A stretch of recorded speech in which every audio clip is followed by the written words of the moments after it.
오늘은 장기 투자자가 이익을 내는 원리에 대해서 이야기를 해보도록 하겠습니다. 참고 도서는요, 불황에도 승리하는 사와카미 투자법이라는 책이고요. 이 책의 저자는 사와카미 아스토라는 분으로 일본의 대표적인 가치 투자 대가입니다.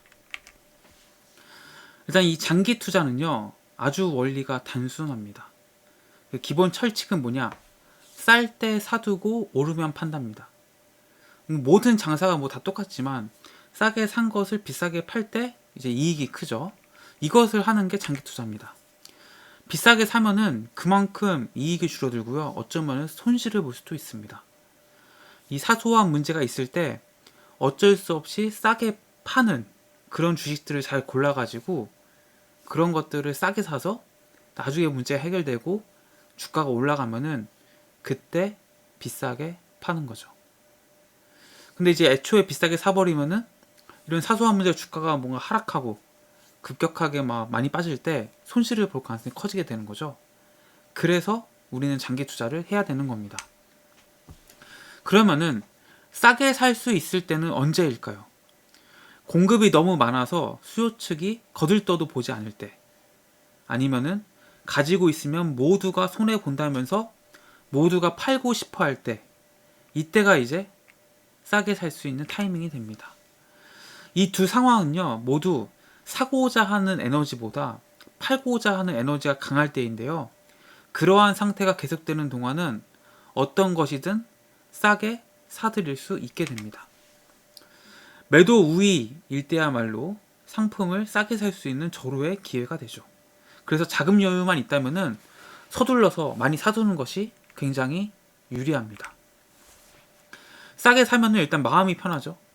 또 오를 때까지 기다렸다가 팔면은 보유하는 그 비용을 계산에 넣어도 충분하게 수익을 많이 남길 수 있는 그런 투자가 될 수 있습니다. 이게 이제 장기 투자자들이 리스크와 리턴을 사고하는 방식을 이제 그린 그런 그래프인데요. 이게 좀 뭐 복잡해 보이지만 뭐 그렇게 어렵지 않습니다. 차근차근 보면은 A, 뭐 B, C, D가 있죠. 우리가 기본적으로 찾아야 되는 종목은 A라는 종목입니다. 뭔가 급격하게 하락을 보이다가 어떤 문제가 혹은 어떤 계기로 급격하게 주가 상승하는 이런 이제 장래가 유망한 이제 A라는 주식을 찾아야 되는 거고요. 그럼 우리가 이제 투자해야 될 시기는 어디냐? 바로 D와 D 다시입니다. D와 D 다시 이 사이 중에서 소문자 B와 B 다시가 있죠. 이 소문자 B와 B 다시에 우리는 이제 투자를 해야 되는 거고, 거기서 약간 이제 뭐 바로 사자마자 주가가 오르진 않겠죠. 당연히 주가가 조금 내려갈 수도 있고 손해를 보는 구간은 당연히 있을 수 있지만 결과적으로는 A처럼 가파르게 상승하면서 나중에 큰 수익을 얻을 수 있다는 거예요. 이것이 장기 투자의 기본적인 사고 방식이 됩니다. 장래 주가가 높아질 것이라 기대되는 주식이 아주 헐값에 방치가 되어 있다면 재빨리 사두어야 하는 것이죠. 그 다음은 시장 평가가 높아져서 주가가 상승하는 것을 기다리기만 하면 됩니다. 그러나 실제로 해보면은 굉장히 어렵습니다. 이 주식이 폭락한 직후에 이 침체하는 그 기간 동안 주식을 산다는 것은 굉장히 어려운 일이에요. 어떻게 보면은 본능을 뭔가 거슬러야 하는 행위? 남들이 다 이거 안 된다, 어렵다, 이거 안 오른다 하는 것을 역행해서 사야 되는 거니까 굉장히 힘들죠. 매도 기운이 강하고 매수 에너지가 빈약하기 때문에 이게 어디까지 빠질지, 뭐 언제 상승할지, 이거 올라갈 수는 있을지 이런 것들이 전혀 예측이 되지 않습니다. 반면에 장기 투자자는 이제 B구역, 아까 이제 제가 보여드렸던 그램에서 B구역에 해당될 것이라는 그 확신을 가지고 주가가 빠졌을 때 이거는 지금 사야 할 타이밍이다, 이런 확신을 가지고 재빠르게 사버리는 거죠.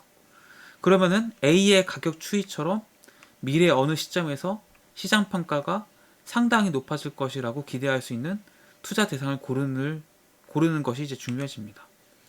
그래서 장기 투자에 익숙해지면은 리스크란 걸 신경 쓰지 않게 돼요. 오히려 리스크는 리스크가 아니라 주식을 싸게 살 수 있는 절호의 기회다, 절호의 찬스다라고 생각하게 되죠.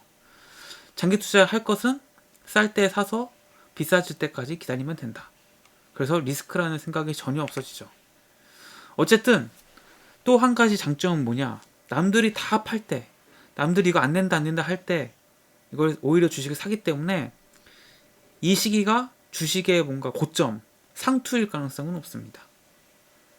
나는 남들이 다 팔 때 사가지고 남들이 다시 이 주식을 보고 사러 몰려올 때 이때를 기다려서 주식이 오르기만 기다리면 됩니다. 더 어렵지 않죠? 그래서 그림을 다시 보면은 장차 어딘가에서 가격 상승을 기대할 수 있는 것, A를 모두가 팔고 있을 때 B에서 B 다시 어딘가에 사두는 거죠. 많은 투자자들이 A의 투자 가치를 재인식하고 매수로 몰리기를 2년이든 3년이든 5년이든 기다리기만 하면 된다는 겁니다. 이 그림 다시 보여드리면은 이제 소문자 B 그리고 소문자 B 다시 이 구간이 우리가 사야 할 시기가 되는 거죠. 이 시기에는 이제 모두가 이제 팔기 때문에 이제 주가가 계속 떨어집니다. 주가가 떨어져서 어떻게 보면 손실을 많이 보고 있는 상황이 되는 거고, 그러다가 이제 B에서 B 다시 구간이 끝나면은 이제 D에서 D 다시 구간을 봐야 되는데, D에서 D 다시 구간도 역시 주가가 아직 막 오르는 그런 시기는 아니기 때문에 뭐 이 주가가 언제 오를지, 뭐 어디까지 빠질지, 오르기는 하는 건지 이런 뭔가 위험을 감수하고 있는 것처럼 보여요. 그러다가 이제 D 다시 구간부터 그 A를 보시면 급격하게 상승하죠.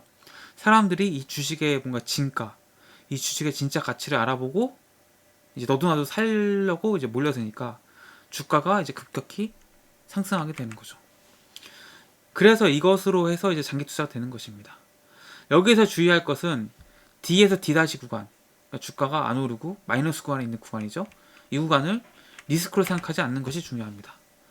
전체의 투자 환경이 나쁘거나 해서 불안 심리가 높아지면은 당연히 나는 투자가 실패했다, 이 투자는 내가 안 되나 보다 라고 생각하기 쉬운데요. 그러다가 결국 손실이 아직 작을 때 포기하는 것이 낫겠다, 이른바 손절매라고 하죠.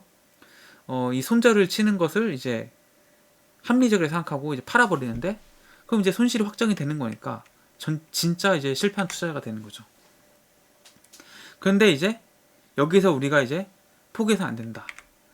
장기 투자자는 기업의 장래 가능성을 예측하고 그 이익 성장 기회에 참가하는 그런 투자 스타일을 절대 벌어서는 안 된다라는 겁니다. 왜냐하면 사업을 확대하고 이익이 증가되면은 투자 가치는 자연스럽게 높아지고요. 그에 따라 주가도 높아지기 때문입니다. 그래서 개별주에 선별 투자하는 것이 주식 투자의 철칙이 되고요.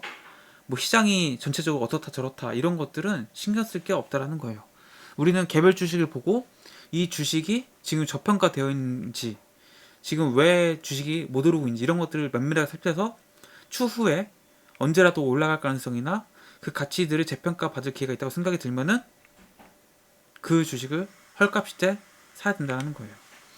아무리 장래성이 풍부한 종목이라도 시장 인기가 반등하는 것을 보고 나서 뒤늦게 추격 매수를 해서는 투자가 실패할 가능성이 높아집니다.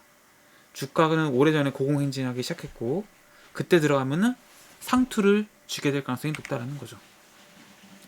훗날 많은 사람들이 깨닫고 인기가 높아지기 때문에 장래의 가치를 예측한 우리들에게 투자 가치가 이제 투자 이익이 남겨지게 되는 겁니다. 그래서 이런 미래를 볼 수 있는 성부한 인사이트 이런 것들이 정말 투자에서 중요한 거고 장기 투자자에게 꼭 필요하다는 거죠. 그래서 이 책의 저자가 이렇게 물어봅니다. 당신은 미리 배를 띄워놓고 파도가 밀려오기를 기다리는 장기 투자자가 될 것인가? 아니면은 뒤늦게 그 배를 밀어올리는 파도의 일부가 될 것인가? 그래서 미래 어느 시점에서 이 시장평가가 고평가 될 것이라고 볼 수 있는 그런 종목들이 굉장히 어떠한 이유로, 그게 뭐 되게 사소한 이유든 일시적인 이유든 어떤 이유든 간에 사람들이 너도나도 팔기 시작했고 모두가 쳐다보지 않을 때 그때 사들여서 미래의 어느 시점에 팔아야 된다라고 얘기하고 있습니다. 장기 투자는 기본적으로 이렇게 수익을 낸다고 이 책의 저자는 얘기하고 있습니다.